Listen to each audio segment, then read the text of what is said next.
Welcome to episode 40 of ProdPod, the podcast of productivity lessons in 2 minutes or less. I'm Sidney-Smith, your productivity guide. This is episode 3 in a 4-part ProdPod on outsourcing your personal life. We discussed in the last episode about the idea of using virtual assistants, personal concierges, and daily money managers to help get more done in life without you doing it all.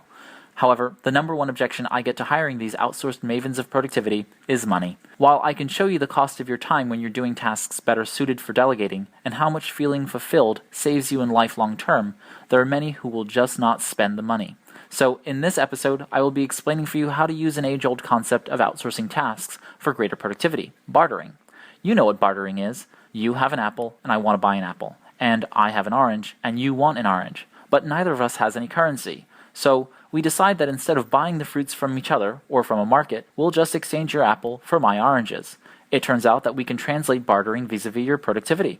Think about everyone in your life: spouses, children, coworkers, family members, friends, acquaintances, and more. Did you ever find that you like to do certain things in life and others in your life enjoy doing the things you find difficult, boring, and time-consuming? Why not swap tasks for greater efficiency?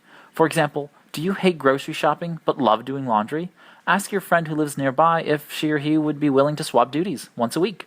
Or perhaps you have to send out holiday cards every year, and you always struggle to get them out on time, and your mother is great at the task but needs some help, say, every year wrapping all the grandchildren's presents, and that happens to be something you enjoy doing. Why not barter the card writing for the gift wrapping? I'm giving very simple examples here, but get creative. You'd be surprised what your support network doesn't want to do and would be willing to do for you not to have to do their own stuff. You will find the efficiencies remarkable when you realize how little work it is to do a little bit extra work doing what you enjoy and not doing the things you really don't want to do or never get around to doing. In the final episode in this series, I'll give you a quick start guide on how to begin personal tasks bartering. I hope you enjoyed this episode of ProdPod. This is Sidney-Smith, and thanks for listening. Here's to your productivity success in 2 minutes or less.